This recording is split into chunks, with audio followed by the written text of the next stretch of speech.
give me, because obviously you were a part of the Rap Olympics, right? Yep. Which were, for people who don't know, very pivotal to a lot of people's careers. But I mean, specifically, we always hear, Eminem is synonymous with the Rap Olympics and his kind of a part of his story. And you were a part of his team when you did the Rap Olympics, right? Mm-hmm. Who'd you guys go against? Was it, I believe it was Project Blow. Out of LA? Yep. I believe they were the only ones that showed up. There was a long roster of teams that were supposed to be there from like every popular rap group that was out. Fugees was supposed to have a team. There was, different representatives different crews. Yep. Yeah. And nobody showed up. Everybody on my team was a master in freestyling off the head. Right. Juice, Eminem, myself, Wordsworth, Quest the Mad Lad. Sit in the room with us and you will fucking get blown. Even Craig G was out there hanging out with us, like staying with us and things like that. So, but it was a big moment, man. I was going to say, for you, I just remember Eminem being a real backpack rapper, I guess, back then. If you knew about him, you knew about him. But he was definitively like an underground guy. Like he was on Sound Bombing too. He did the Any Man record. He obviously Bad vs. Evil with him and or Bad Meets Evil with him and Royce. And he was definitely like shit, I wouldn't say no different, but there was guys like him, Classified. There was guys in that kind of the white boy rapper who could spit like crazy. And then it was just like a switch got flipped. And it's the Dr. Dre switch, of course.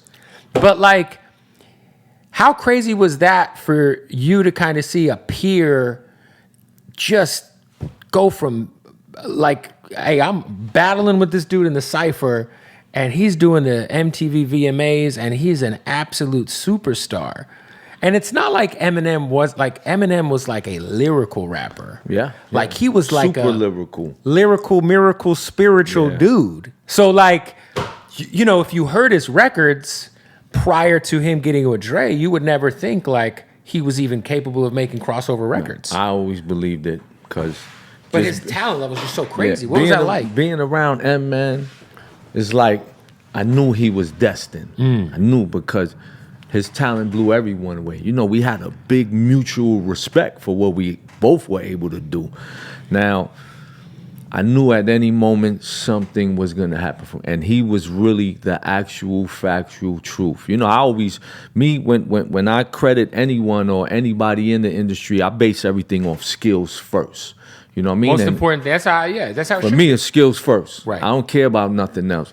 He had the skills to take it there. You know what I mean? Sure. So, but, I was around several artists and I seen them blow up. I seen Mos and Kweli, I seen their shit. As far as my peers are concerned, I seen them take off. I seen them take off. I seen so many others. And all it did was give me hope.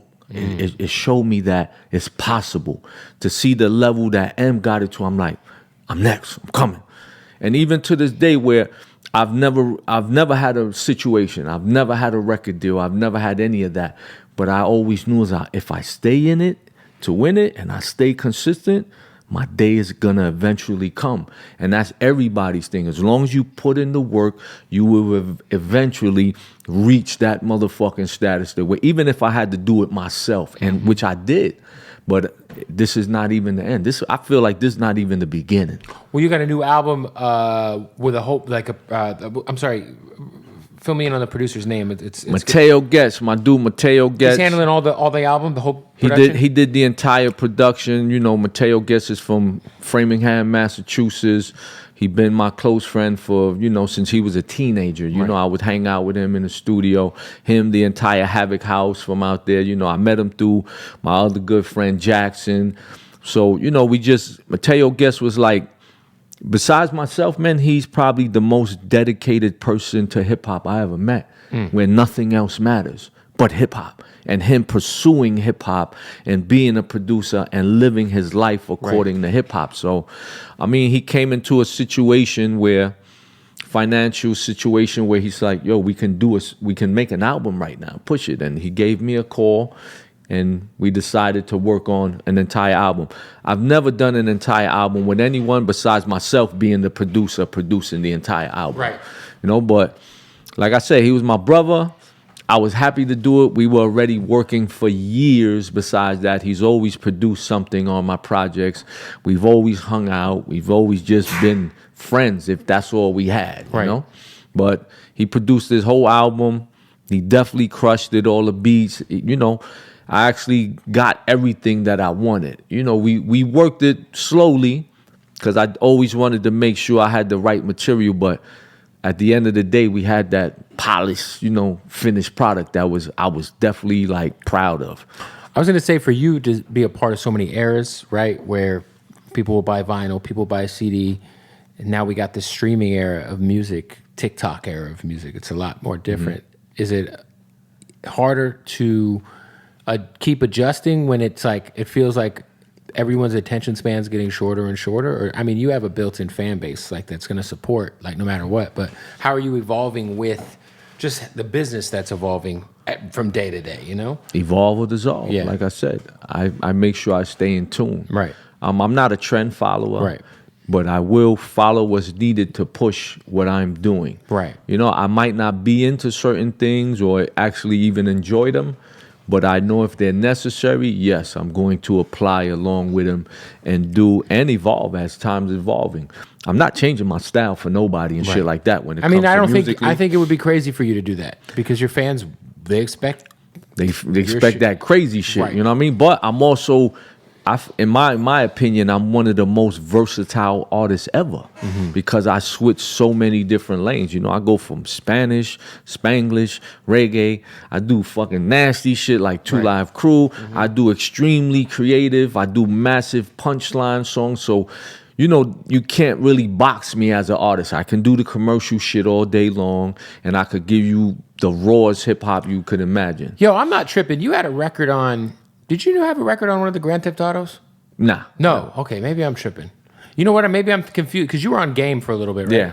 I did a single with Game, the Polo Rican. That was shout out to Game. Game had. I remember they had some shit. They had the Royce shit. They had the Aguilar, the Crookie Monster. They had the Blase single. Shout out John Schechter too, man. Shout out Shecky Green, man. Shecky Green he's a wild guy. There was that dope store in Vegas, hiphopsite.com, which was a fucking sick ass store. Shout out to Pizzo. Pizzo is the man. I did a lot of stuff with Pizzo, man. I never even met him personally. Really? You know what I mean? Just super nice guy. Yeah. Yeah, but I just remember like when I was a kid, when I went to Vegas, my parents were like, "What do you want to do?" I was like, "There's a store if you could take me." Wow. How old are you, man? 36. Oh wow, that's what's up. My kids are older than you, man. Yeah, I went and bought a Big L. I went and bought a Big L T-shirt from that store, hiphopsite.com. Damn. I even did promos for them, like you know, songs and commercials to advertise the site, man. But Pizzo was a good dude, man. Like, we did a lot of stuff together, you know, as far as pushing my albums and things like that. They definitely supported me.